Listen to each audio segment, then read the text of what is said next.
ओम नमः शिवाय। नमस्कार दोस्तों, एक बार फिर से स्वागत है आपका हमारे YouTube चैनल अद्भुत गाथा पर। दोस्तों, स्वर्ग जाने का असली हकदार कौन और वह कौन सा पाप है जिसे करने वाले मनुष्य को नरक जाने से कोई नहीं रोक सकता। आज एक प्राचीन कथा के माध्यम से हम आपको बताने का प्रयास करेंगे कि पूजा पाठ, दान धर्म, जप, तप आदि प्रकार के करोड़ों पुण्य के काम करने के बाद भी कुछ मनुष्य नरक में ही क्यों जाते हैं, तथा अत्यधिक घोर पाप करने पर भी कुछ मनुष्य को स्वर्ग की प्राप्ति किस पुण्य के कारण मिलती है। ऐसा वह कौन सा पुण्य है जो मनुष्य के करोड़ों पापों का नाश करता है, और ऐसा वह कौन सा पाप है जो उसके करोड़ों पुण्यों को नष्ट कर डालता है। तो चलिए दोस्तों, बिना देरी किए शुरू करते हैं। एक समय की बात है, देवऋषि नारद वैकुंठ लोक में जाते हैं और भगवान विष्णु से पूछते हैं, हे प्रभु, कुछ मनुष्य पाप करने पर भी स्वर्ग में क्यों जाते हैं और कुछ मनुष्य को पुण्य करने के बावजूद भी नरक में क्यों जाना पड़ता है। ऐसा वह कौन सा पाप है जो सभी पुण्यों को नष्ट कर डालता है, और वह कौन सा पुण्य है जो समस्त पापों को भस्म कर डालता है। तब भगवान विष्णु कहते हैं, हे देवर्षि, आपने बाद ही उत्तम प्रश्न किया है। यह प्रश्न जनकल्याण हेतु किया गया है, इसलिए मैं आपको इसका जवाब एक पौराणिक कथा के माध्यम से देता हूँ। आप ध्यान पूर्वक सुनिएगा। जो भी मनुष्य इस कथा का श्रवण करता है उसके समस्त पापों का नाश होता है। देवर्षि कहते हैं, हे नाथ, ये मेरा सौभाग्य है। मैं इस कथा को ध्यान से पूरा अवश्य सुनूंगा और इसका प्रचार भी करूंगा। भगवान विष्णु कहते हैं, हे देवऋषि, पूर्वकाल की बात है। मध्य देश के एक नगर में एक ही समय पर 5 मनुष्यों की मृत्यु हो जाती है और वे सभी मृत्यु के पश्चात यमलोक में पहुंच जाते हैं। यमलोक पहुंचने पर वहां का दृश्य देखकर वे सभी भयभीत हो जाते हैं। उनका अंग अंग कांपने लगता है। यमलोक में विशाल काय आकार वाले यमराज सुवर्ण से बने सिंहासन पर विराजमान होते हैं। वहीं पास में चित्रगुप्त बैठे होते हैं, जिनके पास सभी प्राणियों का लेखा जोखा रखा हुआ है। यम के दूत प्राणियों को आगे धकेल रहे होते हैं। कुछ मनुष्य जोर जोर से विलाप कर रहे होते हैं, तो कुछ मनुष्य अत्यंत प्रसन्न होकर चल रहे होते हैं। स्वर्ग के द्वार से सुंदर प्रकाश दिखाई पड़ रहा होता है, तो वहीं नरक के द्वार से धधकती हुई अग्नि की ज्वालाएं दिखाई पड़ रही होती है। इस भयानक दृश्य को देखकर वे पांचों एक दूसरे से बात करने लगते हैं और अपने अपने पाप के विषय में चर्चा कर रहे होते हैं। उन 5 में से 4 लोगों ने अपने जीवन में बहुत पाप कर्म किए हुए होते हैं और उन सभी को यह जान पड़ता है कि अब वे चारों ही नरक में ही जाने वाले हैं। उन चारों में एक चोर होता है, दूसरी वैश्य होता है, तीसरा विद्वान पंडित होता है, तो चौथा एक राजा का सैनिक होता है, तथा 5वां एक धनवान किसान होता है। वे पांचों अपने अपने कर्म फलों को भुगतने के लिए तैयार होते हैं। फिर एक एक करके सभी पापी और पुण्य आत्माएं आगे चल रही होती है। वे सभी एक दूसरे के पाप कर्मों के बारे में बताने लगते हैं। पहले चोर कहता है, भाई, मैं तो पक्का नरक में ही जाऊंगा, क्योंकि मैंने बहुत बार चोरी की है, दूसरों का धन लूटा है, दूसरों को तकलीफ दी है, लेकिन ऐसा मैंने मजबूरी में किया था। चोरी करके मैं अपने परिवार का पेट पालता था, क्योंकि मुझे कोई काम नहीं देता था। शायद विधाता ने मेरे भाग्य में यही लिखा था, इसलिए मैं ही हम चारों में सबसे बड़ा पापी हूँ। मेरे पाप से मुझे कभी मुक्ति नहीं मिलेगी, यह मैं जानता हूँ। पता नहीं मुझे अगला जन्म किस पशु का मिलेगा, यमराज मुझे कौन सा दंड देंगे। उसके बाद वह वेश्या बोलती है, भाई, हम चारों में मैं सबसे बड़ी पापिनी हूँ। मुझसे बड़ा पाप यहाँ पर किसी ने नहीं किया होगा। जो स्त्री अनेक पुरुषों के साथ संबंध बनाती है उसे नरक में ही डाला जाता है, यही शास्त्र कहते हैं। इसलिए मेरा तो नरक में जाना तय है, किंतु मैं शपथ खाकर कहती हूँ, मैंने ये पाप जानबूझकर नहीं किए हैं। जब मैं छोटी उम्र की थी तब ही एक दुष्ट व्यक्ति मुझे उठाकर ले गया और जबरदस्ती मुझे वेश्या बना दिया। मैंने ना चाहते हुए भी कई पुरुषों से संबंध बनाए हैं। मेरे पास जीवित रहने का यही एक उपाय बचा था। मैं करती भी तो क्या करती। मेरे पास इतनी शक्ति नहीं थी कि उस दुष्ट पुरुष से लड़ सकूं। पता नहीं किस पाप के कारण मुझे इस जन्म में वेश्या बनना पड़ा, और न जाने आगे मुझे किस पशु के रूप में जन्म लेना होगा। मेरे पाप से यह जान पड़ता है कि मैं भी पक्का नरक में ही जाऊंगी। उसके बाद वह सैनिक बोलने लगता है, भाई हम चारों में सबसे बड़ा पापी तो मैं ही हूँ। मैंने बहुत बड़े पाप किए। मैं राजा का सिपाही था, इसलिए मैं लोगों पर जोर जबरदस्ती करता था। मैंने कितनों के प्राण लिए हैं, न जाने कितने मासूम को सताया है, न जाने कितने निर्दोष लोगों को मेरे हाथ से दंड मिला है। यमराज मुझे कभी क्षमा नहीं करेंगे और मैं निश्चित ही नरक में ही जाऊंगा। लेकिन मैंने ये सभी पाप जानबूझकर नहीं किया है। अपने प्राणों के भय से और परिवार के पालन हेतु करना पड़ता था। राजा के विरुद्ध भला कोई साधारण मनुष्य कैसे जा सकता है? ये सभी पाप करते हुए मुझे अत्यंत दुख भी होता था और मैं जानता था कि ये पाप करने से मुझे नरक की ही प्राप्ति होगी, किंतु परिवार के मोहवश मैंने ये काम किया है। लेकिन पाप तो पाप होता है, पाप करके पश्चाताप करने का क्या फायदा? इसलिए मेरा नरक में जाना तो तय है। मुझे सच और झूठ का ज्ञान था, लेकिन फिर भी मैंने धन के लोभवश ये पाप किए हैं।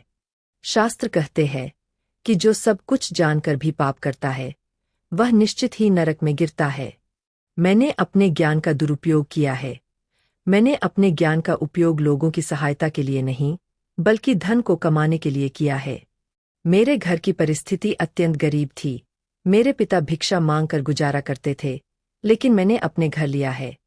कभी किसी को मुफ्त में ज्ञान नहीं दिया, इसलिए आप चारों में सबसे बड़ा पापी तो मैं ही हूँ और मुझे ही नरक में जाना पड़ेगा। उन चारों की बात सुनकर वह धनी किसान हंस पड़ा और बोलने लगा, तुम चारों तो इतने बड़े पापी हो कि तुम लोगों को नरक में जाना ही पड़ेगा। तुम लोगों ने घोर पाप किए हैं और इसलिए यमराज तुम लोगों को कभी माफ नहीं करेंगे। यहाँ पर मौजूद मैं अकेला ही सबसे अधिक पुण्यवान हूँ। मैंने अपने जीवन में बहुत पूजा पाठ किया है, ब्राह्मणों को दान दक्षिणा दी है। मेरे परिवारजन मेरे लिए श्राद्ध, दान, तर्पण कर रहे हैं, यज्ञ कर रहे हैं।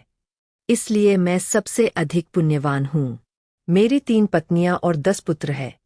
इतने लोग मेरी मुक्ति के लिए उपाय कर रहे हैं। और हाँ, मैंने अपने जीवन में कभी कोई पाप नहीं किया है और जाने अनजाने में किए भी होंगे तो मेरे पुत्रों के श्राद्ध आदि कार्यों द्वारा मेरे पाप भी नष्ट हो जाएंगे।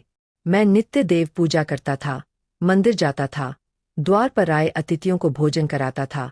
इसीलिए मुझे पूरा विश्वास है कि यमराज मुझे नरक में नहीं डालेंगे और मुझे मोक्ष की प्राप्ति दूसरी बारी आती है। फिर वे पांचों धीरे धीरे आगे बढ़ने लगते हैं का भी लेखा जोखा और फिर जब उनका समय आता है और कुछ देर तक विचार करने के बाद और पुण्य के कर्मों का मूल्यांकन किया जाता है, यमराज सबसे उसे भी पहले स्वर्ग में बारी जाने के आती लिए है। कहते हैं। उस चोर की इस विचित्र निर्णय को सुनकर उसका लेखा जोखा वह वेश्या निकालते भी हैं। आश्चर्य में पड़ जाती कुछ है। देर तक विचार उसे करने के यमराज बाद के निर्णय पर उसके विश्वास पाप नहीं पुण्य होता का है मूल्यांकन करने के और बाद वह बिना कुछ कहे यमराज ही बड़ी उसे ही स्वर्ग में प्रसन्नता जाने के के लिए लिए कहते स्वर्ग के हैं। द्वार की ओर चली इस जाती निर्णय है। को सुनकर फिर चोर तीसरी बारी आश्चर्य में पड़ आती है। जाता है उस सिपाही और की बड़ी ही प्रसन्नता से चित्रगुप्त वह उस स्वर्ग सिपाही के के दरवाजे कर्मों की का ओर लेखा चला जोखा जाता निकालते है हैं। और कुछ देर तक विचार करते हैं। फिर यमराज उस सिपाही को भी स्वर्ग में जाने के लिए कहते हैं। वह सिपाही मन ही मन सोचता है, मैंने तो पाप किया है, फिर मुझे क्यों स्वर्ग में भेज रहे हैं? फिर वह भी मन ही मन प्रसन्न होकर स्वर्ग के द्वार की ओर चलने लगता है। उन चारों को स्वर्ग में जाता देख वह धनवान किसान बहुत दुखी और क्रोधित हो जाता है। वह सोचने लगता है कि ये कैसा न्याय है, इन पापियों को स्वर्ग जाने का मौका मिल रहा है, फिर मैंने जो पुण्य के काम किए हैं उनका क्या? पापी और पुण्यवान एक ही जगह पर डाले जाएंगे तो पुण्य करने का फायदा ही क्या? वह किसान ऐसा सोच ही रहा था, तभी उस धनवान किसान को यम के दूत जोर से ढकेल देते हैं और कहते हैं, अरे पापी, तू आगे चल, तुझे नरक में डाला जाएगा। यमराज तुझे माफ नहीं करेंगे। यह सुनकर वह धनवान किसान भयभीत हो जाता है और कहने लगता है, हे यमदूतों, मैं तो स्वर्ग में जाऊंगा। मैंने कोई पाप नहीं किया है, मैंने जीवन में बहुत पुण्य किया है। देख लेना, यमराज मुझे स्वर्ग में ही भेजेंगे। फिर वह धनवान किसान यमराज के सामने आकर खड़ा हो जाता है। चित्रगुप्त उसके कर्मों का लेखा जोखा देखते हैं और उसके पाप पुण्य के कर्मों का मूल्यांकन करते हैं, तो उसके पाप का पल्ला भारी हो जाता है और यमराज उस धनवान किसान को कहते हैं, दुष्ट, तूने तो बहुत बड़ा अपराध किया है, तू तो नरक में जाने के ही योग्य है। इतना सुनते ही वह किसान थर-थर कांपने लगता है और यमराज से कहता है, हे धर्मराज, यह अन्याय है। मैंने तो जीवन में कोई पाप नहीं किए हैं और पुण्य ही किए हैं। आप मुझे नरक में क्यों डाल रहे हैं? मुझसे पहले जो 4 लोग गए थे वे तो घोर पापी थे। उन्होंने बड़े बड़े पाप और अपराध किए हैं। उन्हें तो आपने स्वर्ग में डाल दिया है। आप ऐसा अन्याय मेरे साथ क्यों कर रहे हैं? अगर ऐसा अन्याय होगा तो भला कौन सा मनुष्य धरती पर पुण्य करेगा? इस पर यमराज कहते हैं, अरे पापी, तूने जो पाप किया है वह तो उन चारों के पापों के सामने कुछ भी नहीं है। तेरे एक पाप के कारण तेरा सारा पुण्य फल नष्ट हो गया है। यदि तूने यह पाप नहीं किया होता तो तू स्वर्ग में जा सकता था, लेकिन तूने यह पाप जानबूझकर किया है, इसीलिए तुझे नरक में अवश्य जाना पड़ेगा। उस चोर ने तो मजबूरी में चोरी की थी, किंतु वह चोर दूसरों की भूख मिटाता था, गरीबों को दान करता था। उसने कभी किसी निर्दोष और गरीब व्यक्ति के घर चोरी नहीं की। उसके पुण्य कर्म उसके पाप से अधिक थे, इसीलिए वह स्वर्ग में गया। वह वैश्या पशु पक्षियों को रोज दाना डालती थी, जानवरों की सेवा करती थी, इसीलिए उसका भी पुण्य पाप से बड़ा था। तीसरा वह सिपाही था जिसने राजा के हुकुम का पालन किया था, किंतु उसने भी बहुत पुण्य के काम किए हैं। उसने प्रतिदिन गाय की सेवा करता था, दान धर्म करता था, इसीलिए उसके भी पुण्य पाप से अधिक थे और वह भी स्वर्ग में ही गया है। इतना सुनकर वह धनवान किसान बोलता है, हे धर्मराज, इन चारों ने जो भी पुण्य किए हैं वो तो मैंने भी किए हैं, बल्कि उनसे ज्यादा किए हैं। फिर भी मैंने ऐसा कौन सा पाप किया है जो मुझे नरक में भेजा जा रहा है? यमराज कहते हैं, हे दुष्ट, याद कर तूने उस अबला विधवा नारी पर गलत लांछन लगाया था कि उसने तेरे घर पर चोरी की है, और इसके साथ ही तूने उसके ऊपर कई अन्य गलत लांछन लगाए थे। उसे व्यभिचारिणी और वेश्या कहकर उसके चरित्र का हनन किया है, और राजा ने उसे सत्य समझकर उस अबला विधवा नारी को मृत्यु दंड दे दिया था। हे पापी, मनुष्य ब्रह्महत्या, चोरी, मदिरापान आदि प्रकार के घोर पापों से भी प्रायश्चित करके मुक्त हो सकता है, किंतु दूसरों पर गलत लांछन लगाने पर कोई प्रायश्चित नहीं है। जो दूसरों पर गलत आरोप करता है, सत्य जानकर भी दूसरों को झूठ कहकर उनके ऊपर दोष डालता है, वह तो सबसे बड़ा पापी है। उसके द्वारा किए गए सभी पुण्य नष्ट हो जाते हैं, इसलिए तूने जितने भी पुण्य किए हैं वे सभी उस एक पाप के कारण नष्ट हो गए। फिर यमराज यमदूतों को कहकर उस पापी किसान को नरक ले जाने के लिए कहते हैं, और वह किसान रोता हुआ, विलाप करता हुआ नरक के मार्ग पर चलने लगता है। हे देवऋषि, इस प्रकार से उन चारों ने पाप करके भी उन्हें स्वर्ग की प्राप्ति हुई है, किंतु उस किसान ने जघन्य अपराध किया है। किसी अबला स्त्री पर गलत आरोप करता है, उसे महापाप लगता है। कभी किसी स्त्री की दुर्बलता का फायदा नहीं उठाना चाहिए। पराई स्त्री को सदैव ही माता समझना चाहिए। जो पराई स्त्रियों पर गलत दृष्टि डालता है उसे पाप ही लगता है। जो विधवा, दुखिया स्त्री को सताता है उसे नरक में जाना पड़ता है। मनुष्य को कभी सत्य का मार्ग नहीं छोड़ना चाहिए। सत्य के मार्ग पर चलकर ही स्वर्ग की प्राप्ति होती है। असत्य का साथ देने से मनुष्य के सभी पुण्य भी नष्ट हो जाते हैं। तो दोस्तों, इस कथा का माध्यम से हमें पता चलता है, कभी किसी पर गलत आरोप नहीं लगाना चाहिए।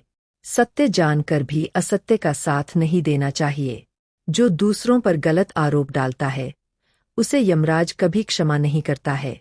आशा करते हैं आपको आज की वीडियो अत्यंत पसंद आई होगी और ये जानकारी आपके बहुत काम आएगी। यदि आपको हमारी वीडियो पसंद आई है तो एक लाइक करें और कमेंट में प्रेम से जय श्री कृष्णा अवश्य लिखिएगा। श्री कृष्णा आप सभी पर अपनी कृपा बनाए रखे एवं आपके परिवार में मंगल करें।